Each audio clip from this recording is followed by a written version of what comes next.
आज का प्रश्न शीतल अग्निहोत्री जी ने इंदौर मध्य प्रदेश से।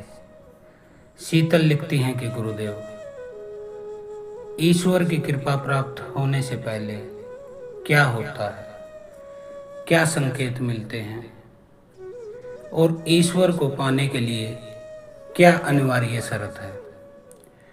तो बेटा शीतल, ईश्वर की कृपा प्राप्त होने से पहले एक मुख्य बिंदु होता है, एक मुख्य तत्व होता है। उसके बगैर आप ईश्वर की कृपा प्राप्त नहीं कर पाते हैं और वह तत्व होता है गुरु का पद। जब तक आपके कोई गुरु नहीं होते, गुरु की आपके भीतर कोई प्रकाश नहीं होता, उनके ज्ञान का कोई तरंग आपके भीतर नहीं फूटती, गुरु के पास आप बैठते नहीं, उनके प्रवचनों को आप सुनते नहीं, उनके अमृत वाणी को समझते नहीं, तब तक आपको कैसे परमात्मा की कृपा प्राप्त होगी। और कृपा प्राप्त नहीं होगी तो फिर संकेत कैसे, कौन से संकेत? क्योंकि संकेत भी तो वही होते हैं जब आपको कृपा प्राप्त हो जाए। तो ईश्वर की प्राप्ति के लिए गुरु अनिवार्य है, और गुरु अनिवार्य के लिए जरूरी नहीं कि कोई बड़ा महात्मा, कोई सिद्ध, कोई संत, कोई योगी, कोई हिमालय का संत ही आपके गुरु के रूप में आपको परमात्मा से मिला सके। इसके लिए तो कोई बच्चा, कोई पेड़, कोई जानवर, आप किसी से भी हिसाब लगा सकते हैं, किसी से भी गुरु के रूप में ज्ञान प्राप्त कर सकते हैं। क्योंकि दुनिया में आप हर समय सीखते ही रहते हैं, कभी भी आप पूर्ण नहीं होते हैं। न ही आप यह दावा कर सकते हैं कि मुझे सारे संसार का ज्ञान हो गया है, क्योंकि यह ज्ञान इतना बड़ा है कि वह एक अकेले व्यक्ति के भीतर नहीं समा सकता है। आपको सुकरात के बारे में जानना चाहिए कि ईश्वर की खोज में भटकते सुकरात को ज्ञान देना था तो परमात्मा एक बालक में समा गए। सुकरात का सारा अभिमान ध्वस्त कर दिया, उनका मैं भाव मिट्टी में मिला दिया उस बालक ने। और जब मैं भाव खत्म हो गया तो फिर आगे जाहिर सी बात है, फिर एक क्षण की भी देर नहीं है परमात्मा की तुम्हारे भीतर उतरने में। जब तुम्हारा मैं भाव खत्म हो जाता है तो तुम परमात्मा में ही लीन हो जाते हो। जिस सुकरात से मिलने के लिए सम्राट भी समय लेते थे, बड़े बड़े राजा महाराजा, साहूकार, धन्ना सेठ, जिस सुकरात के पास 10 मिनट, 2 मिनट, 4 मिनट बैठने के लिए समय मांगा करते थे, प्रार्थनाएं करते थे, वह सुकरात एक बच्चे के चरणों में लेट गए थे। शायद आपको नहीं मालूम होगा, तो मैं आपको आज बता देता हूँ। सुकरात समुद्र तट पर टहल रहे थे, घूम रहे थे समुद्र तट पर, क्योंकि वह चाहते थे कि संपूर्ण ज्ञान को हासिल कर लूं। तो उनकी नजर तट पर खड़े एक रोते हुए बच्चे पर पड़ी। वह उसके पास गए और प्यार से बच्चे के सर पर हाथ फेर कर पूछा, बेटा तुम क्यों रो रहे हो? तब उस लड़के ने कहा, मेरे हाथ में जो गिलास है मैं उसमें पूरे समुद्र को भरना चाहता हूं, पर यह इस गिलास में समाता ही नहीं, इसलिए मैं रो रहा हूं। अब बच्चे की बात सुनकर सुकरात भी भावुक हो गए और खुद भी रोने लगे। अब पूछने की बारी बच्चे की थी। बच्चा कहने लगा कि आप भी मेरी तरह रोने लगे, पर आपका प्याला कहाँ है, आपका गिलास कहाँ है जिसमें समुद्र को आप लेना चाहते हैं? तो सुकरात ने जवाब दिया कि बेटा तुम छोटे से प्याले में समुद्र को भरना चाहते हो, और मैं अपनी छोटी सी बुद्धि में सारे संसार की जानकारी भरना चाहता हूँ।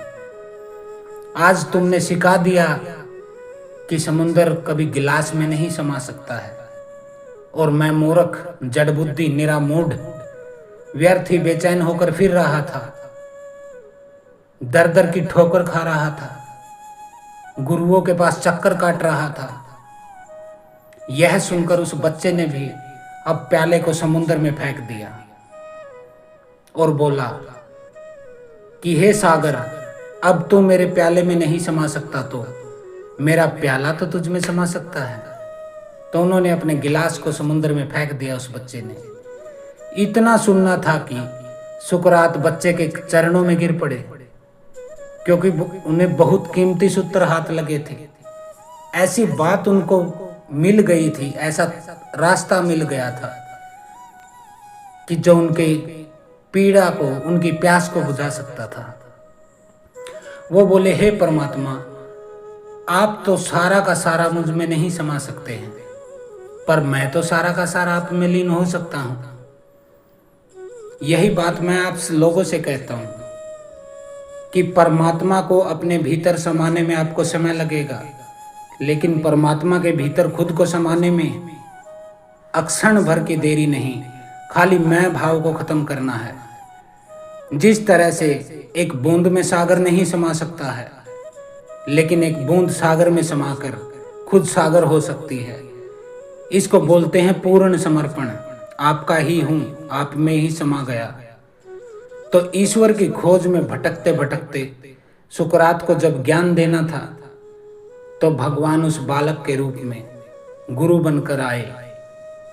सुकरात का सारा अभिमान, सारा का सारा घमंड, सारा का सारा ज्ञान जो आज तक उन्होंने इकट्ठा कर लिया था, इधर उधर से कचरा, सबको साफ कर दिया। तो इससे सीख क्या मिलती है आपको?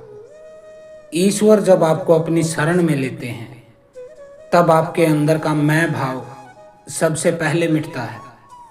आपको अनेक लोग मिले होंगे, अनेक गुरु मिले होंगे जो कहते हैं कि काम को छोड़ो, क्रोध को छोड़ो, मद को छोड़ो, लोभ को छोड़ो, अहंकार को छोड़ो, मैं भाव को छोड़ो, उसके बाद परमात्मा मिलेगा। वो ठीक ही कहते होंगे, क्योंकि उन्होंने उस रास्ते से पाया होगा। लेकिन मैं तुम्हें उसका उल्टा कहता हूं। तुम परमात्मा को अपने भीतर समा के तो देखो, अपने मन मंदिर में उनकी मूर्ति बसा के तो देखो, उनके नाम को अपने श्वास श्वास के साथ जप कर तो देखो।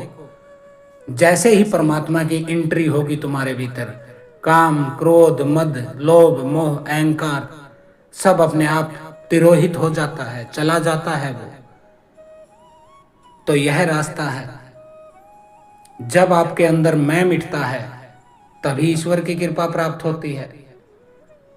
और यदि आपने परमात्मा को अपने भीतर देख लिया, महसूस कर लिया, पहचान लिया, श्वास श्वास के साथ उनका नाम रट लिया, शिवोहम शिवोहम, राम राम, हरे कृष्ण,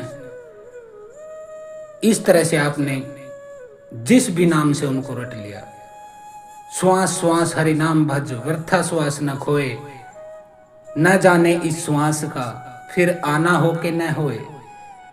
तो श्वास श्वास के साथ हरि नाम भज। कोई भी श्वास व्यर्थ मत गवा मूर्ख, क्या पता अगली श्वास आए या ना आए, फिर क्या करेगा तू? राम नाम की लूट मची, लूट सके तो लूट, फिर पाछे पछताएगा जब प्राण जाएंगे छूट। तो ईश्वर की कृपा से काम, क्रोध, मद, लोभ, मोह सब मुक्त हो जाते हैं, क्योंकि आपका मैं भाव हट जाता है। और जब आप मैं भाव को हटा देते हैं, तो आप करता नहीं रहते हैं, और जो करता नहीं है वह भोगता भी नहीं है। अपने हर कार्य को समर्पित करो परमात्मा को। कुछ लोग कहते हैं कि गुरुजी, हम जो भी काम करते हैं असफल हो जाते हैं, काम बनता नहीं है, अटक जाता है। तो मैं कहता हूं बेटा, जब तक तुम काम करोगे, अटकोगे भी, भटकोगे भी, अड़चने भी लगेंगी, लेकिन जिस दिन तुम उस कार्य को परमात्मा को समर्पित करके करोगे कि हे परमात्मा, तुम्हें ही करना है, मैं तो खाली एक साधन हूं, आप करिए इस काम को, मेरे अंदर कोई अक्षमता नहीं है, कोई ताकत नहीं है कि मैं कर पाऊं, आप ही करने वाले हैं, आप ही करता है, मैं तो निरा मूड, जड़ बुद्धि, गवार हूं। यदि इस भाव से अपने कर्मों को परमात्मा को समर्पित करे, तो फिर काम अटकते नहीं हैं। श्री कृष्ण भगवान ने भी कहा है गीता में कि हे अर्जुन, तू अपने कर्मों को, अपने काम को मुझ पे समर्पित कर, कर्म कर, फल की चिंता मत कर, क्योंकि फल देने वाला मैं, तो करता भी मैं हूं। तो यह भाव होना चाहिए। तो बेटा शीतल, आज मैंने आपको बता दिया कि परमात्मा की जो कृपा है वह गुरु के द्वारा मिलती है। और आपका गुरु कोई भी हो सकता है, जरूरी नहीं कोई वो बड़ा संत ही होना चाहिए। कहीं से भी सीख सकते हैं आप, कहीं से भी। एक संत हुए जापान के, बहुत बड़े बौद्ध संत थे।